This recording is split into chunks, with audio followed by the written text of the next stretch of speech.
What is your favorite thing to do in the world? Soccer. What are you obsessed with? Soccer. What are you passionate about? Soccer. Do you play soccer every day?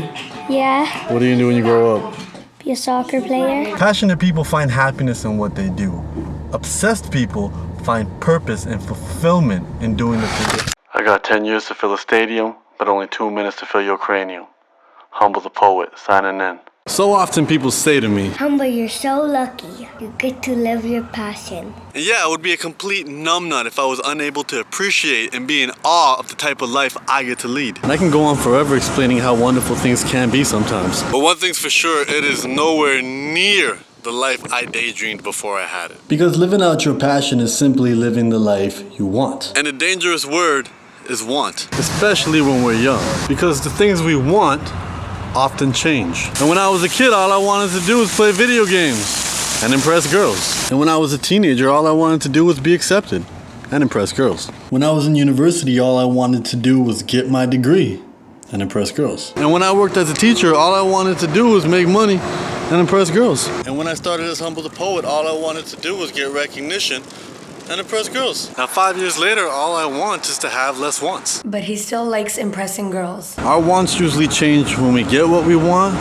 or we find something new to want. And that's why we can't be so fixated on our passions, because every day is a new opportunity to discover a new one or get rid of an old one. Now I've been lucky to meet some amazing people who are doing amazing things at an amazingly elite level. And the one thing that they all seem to have in common is they're not just simply passionate, they're obsessed. Where passion is want, obsession is need. So imagine passion as a sweet single scoop of vanilla ice cream, and obsession is the sexiest double fudge banana cream sundae. And that's what obsession is. It's passion more focused, energized, and committed. See, passionate people find happiness in the things that they do. Obsessed people find purpose and necessity in the things they do. In your experience, what's lasts longer? And TBH, even though we can pick our passions, I'm not sure we can pick our obsessions. I think maybe we can only discover them. And the best way to discover our passions is by exploring two different worlds. The first is the world around us, and the second and more important one is the world inside of us. Because when you discover something that's burning inside you and it connects with something that you love outside of you, then you're on the path to discovering your obsession. As Chris Garner says, find something you love to do so much that you can't wait for the sun to rise so you can do it again. Finding our passions are wonderful and important, but indulging in our obsessions is what's going to matter in the long run. On all of our journeys, we're going to encounter barriers and roadblocks, and sometimes those challenges can damage or even kill our passions. But when you're obsessed, failure is not an option. You work through the barriers, even if you're chipping away at them one tiny piece at a time. Obsessed people always find a way. And being obsessed means you find reward in the journey and you're not too concerned with the destination. Being obsessed means you can't function without it. One motivational speaker used the analogy of the same level of fight you would put up if somebody held your head underwater. You need to want it as much as you need to breathe. Jimi Hendrix was obsessed with playing the guitar. He needed to play it just to remain happy. You see, Eminem is obsessed with putting words together and creating rhyme schemes. It's like a puzzle for him. And LeBron James is obsessed with basketball. And Lily is obsessed with spreading smiles because she was put in a place that required smiles as well. She's also obsessed with doing a great job. That's why she gives 190% with everything she does, whether that's making a video, planning a birthday party, or going to buy shoes. What are you obsessed with? And how can you create a life that allows you to indulge in that obsession as much as possible? And creating that life may include shedding some of those simpler passions for the greater good. Because you find much more fulfillment in life when you focus on enjoying the rainbow instead of trying to get to that pot of gold. I be that dust upon the scholar's feet, the sparkles on the stripper's chest, the blood upon the soldier's blade, the lies inside the preacher's breath. Welcome reality where everyone's a casualty, and a bubble blown as the bubble burst and holler hope for brutality. At a moment which in the 416 is buzzing the phone with the phones and switch to silence. Violence ringing out, ammo be catching bodies, barbecue parties, shopping malls, all these spots where the bullets were blindfolds, y'all get shot, huh?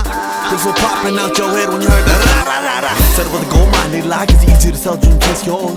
Fake yours till you make yours. Take score, then they hate yours. Take yours, trade tours. Ain't no one hate great tour. Then they hate that you place on yourself in the chase for the wall. Put a pace on yourself in a place for your health. In the race with the days till they're running out. Done them out, running out. Everyone running with the cell phone shout.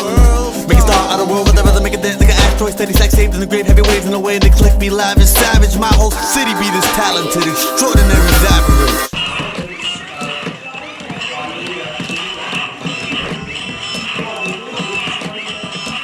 What a weird toy. You're so weird. I'm not weird, you're weird. You're really Thank you so much for watching. As always, please comment, rate, and subscribe. Again, thank you all for subscribing, turning on those notifications, a little bell on mobile, a little gear on your computer.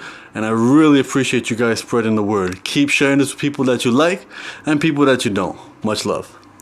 If you overthink, put up your hand. Wait, should I put my hand straight up or bent? And when I really think about it, do I overthink? Because how much thinking is too much thinking? Was this question rhetorical? I'm hungry. Never mind. Eckhart Tolle brought up a really cool concept. He said we could be addicted to thinking. And that's no different than any other addictions. And if you know anything about addiction, you know it can get in the way of life. Sometimes we come up with these cool ideas and then 4 milliseconds later, we think ourselves out of it. Should I really go to the gym? Well, do we have a gym outfit? That's a good question. Did we even eat enough today? Or maybe we ate too much. We should sit here and think about that. Or sometimes some things happen or don't happen and we start to overthink why. She hasn't replied to my text. Maybe she's sick of me. Or maybe she's dead. Or maybe she didn't get my text. Or maybe she got sick of me, then she died. And then her phone died, so she didn't get my text. And what all that thinking does is it keeps us from doing things. That's the real damage of overthinking. It prevents us from doing. So what's the solution? How do we stop overthinking?